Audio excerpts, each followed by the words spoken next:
Oh my gosh. What we're seeing happening, unfolding in Iran right now, could, I think, mean the end of the regime, and this time for good. What you're seeing here is protesters allegedly chasing after the police. The police are running away. We're going to go through what's happening, but I think actually this now could mean the end. A few days ago, and I want to explain to you why I think that's the case. A few days ago, I was covering what's happening in Iran, and I said, look, we do see civil unrest happening. We have seen that before in Iran, so hard to predict whether this really could be the end. Obviously, things are very different now since the 12-day war with Iran, where Israel and America utterly scaled back their nuclear project, which I think Iran kind of used as a bit of a point of national pride and intimidation, even to their own people. But now that's gone, and something specific has happened that I think has utterly upended the whole equation. And that is one simple tweet, or rather Truth Social, from the President of the United States. Because as I say, these uprisings are increasing in scale and intensity. And even the government of Iran are saying, we want to engage in dialogue with the protesters. They don't normally say that. That's not what authoritarian regimes typically say. But now, the President of the United States said this, which has changed the entire equation. He said, if Iran shoots and violently kills peaceful protesters, which is their custom, the United States of America will come to their rescue. We are locked and loaded and ready to go. Thank you for your attention to this matter, President Donald J. Trump.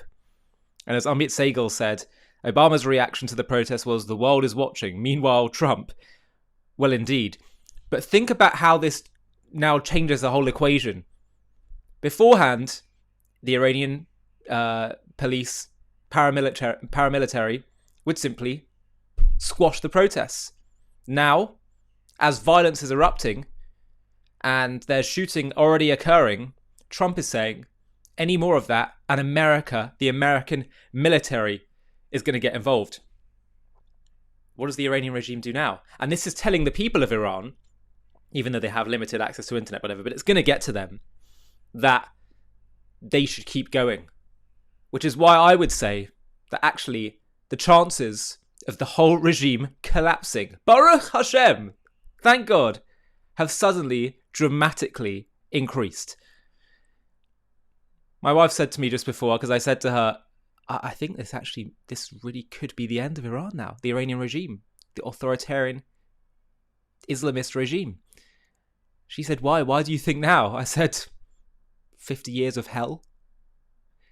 Sooner or later, there's little downside, or the downside becomes, the cost benefit of protesting becomes less, because what do you have to lose when your life is so controlled, so miserable? I want to show you just what we're seeing unfolding right now in Iran, because it is absolutely remarkable stuff. But before I do, the potential monarch of Iran, Reza Pahlavi, the son of the former monarch, said in a statement, "My brave and honourable compatriots, I salute you for standing courageously across Iran." And he lists all the places they're standing. "You're making history written by the courage, solidarity and determination of a nation reclaiming its country. Those who have been killed by this regime over the past 2 days are true heroes of this land. Their names and memories will live forever in our national conscience. I call on all compatriots to honour each and every fallen hero of this national uprising, not only in their own cities and regions, but across Iran and around the world, so that we show their path and their purpose are shared by all of us and will continue until the day Iran is free. Stay united, stay focused on the goal. Victory will be ours. Long live Iran, Reza Pahlavi." Now let's see what's actually happening on the ground so you can see just how potentially historical this is. Here are massive crowds of the Iranian anti-regime protesters who have taken to the streets chanting, "Reza Shah, bless your soul."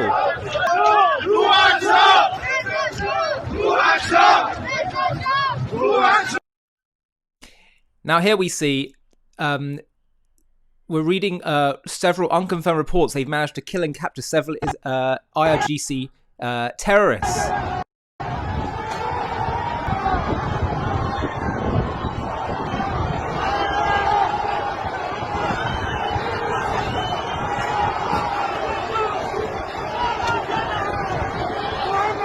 It's an absolute war zone, and this is happening across Iran. It's not just in one place anymore.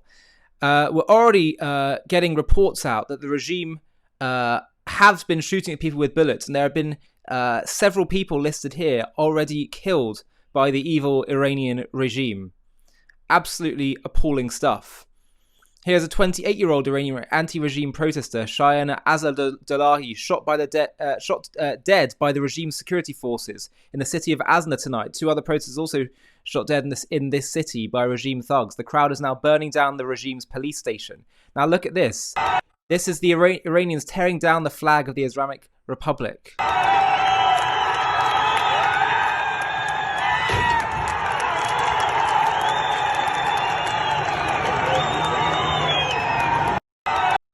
Wow, it's really, I mean, it's emotional stuff. Look at this, another city rising up.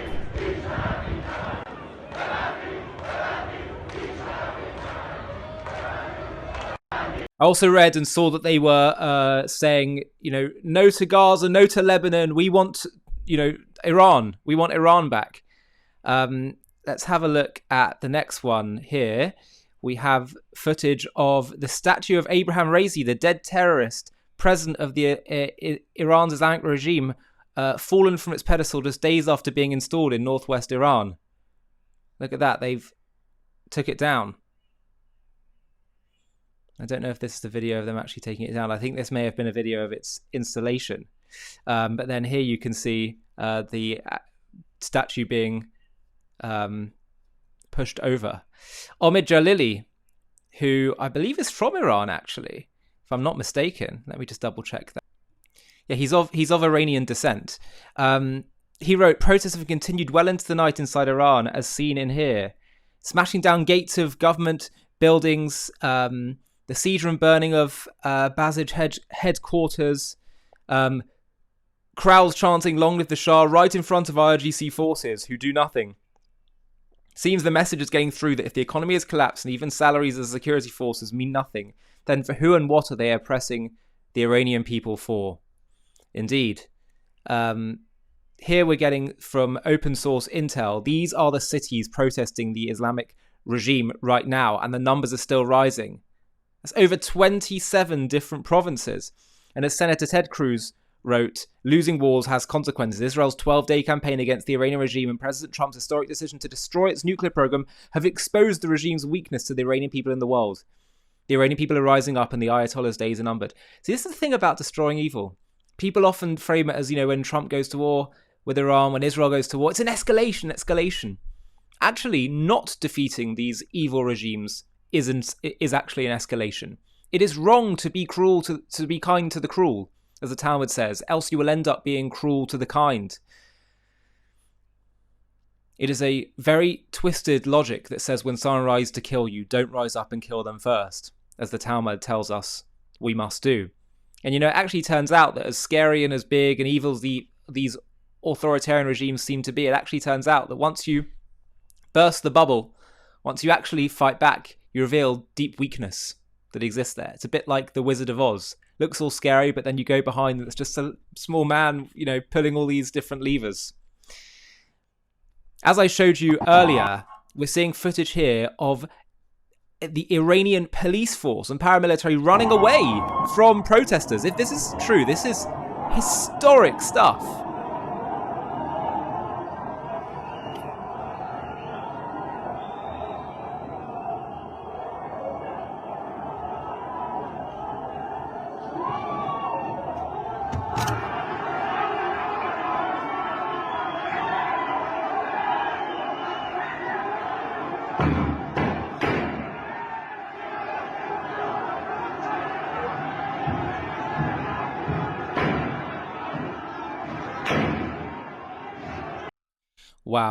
Wow. Here we see another really powerful clip.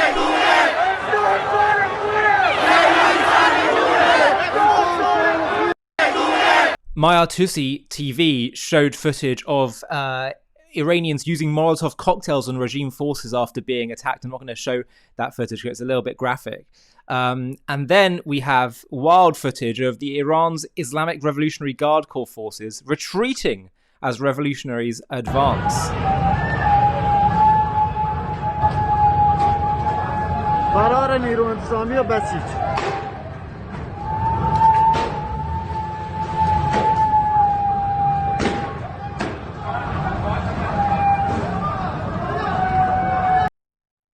So I have to tell you that I really think this is potentially it. And the reason is because of what the President of the United States just said.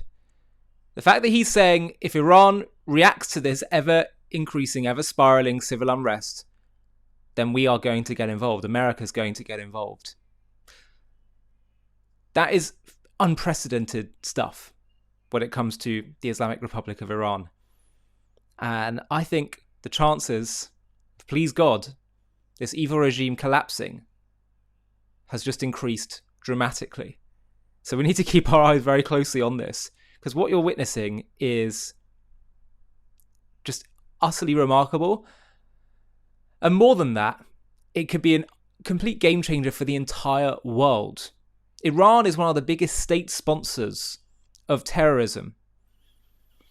So many things change as a result of the Iranian regime collapsing. They're the biggest sponsors of Hamas and Hezbollah. Also, what does it tell the Islamic world about maybe some of the hope they have of Islamist regimes ever increasing in their power? It's going to give some serious pause for thought. In some ways, it's a bit like the moment of the Soviet Union collapsing, of communism collapsing. But actually there's a whole separate and deeper layer to all of this that's spiritual.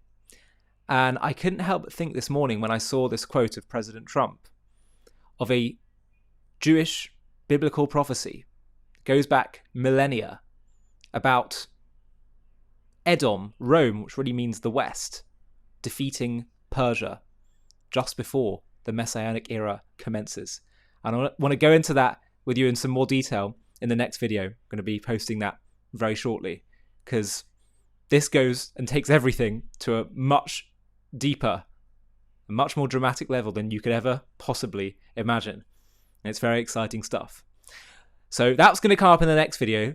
But for those of you who aren't so familiar with the theology, the corrupt, perverted theology of the Iranian regime, and what it is that created this evil government and what motivates them to hate Israel and America so much, we actually created a documentary called Iran's Holy War about the theology driving the Iranian regime. I'll show you the trailer for that if you haven't already seen it, and if you want to watch the full thing, just click the link below in the video description. The Islamic Republic of Iran. For over 4 decades, its leaders have stood defiantly, their voices thundering through Tehran's streets, chanting death to Israel and waging a relentless war on the West. But what fuels this fierce, unyielding hatred? Is it politics? A grab for regional power? Or something even more profound? A theology that casts Israel and the West as cosmic enemies in a divine battle for the end of days. In this JTV Plus documentary, we embark on a journey to unravel the apocalyptic beliefs at the core of Iran's revolution. We'll uncover the sacred Shia doctrines that prophesy a world reborn through chaos, where a hidden redeemer, the Mahdi, will rise to vanquish evil, with Israel and America as the ultimate foes. We'll dive deep into the mystical visions of a global Islamic order, where martyrdom and jihad pave the path to divine victory. We'll explore how these ancient beliefs shape Iran's every move, from its fiery rhetoric to its deadly proxy wars. From the revolutionary sermons of Ayatollah Khomeini, who ignited a nation, to the shadow wars of spies, cyber attacks, and missiles that have pushed the region to the brink. We'll trace the arc of a regime bent on reshaping history, and we'll reveal the climactic moment when Israel struck back with Operation Rising Lion.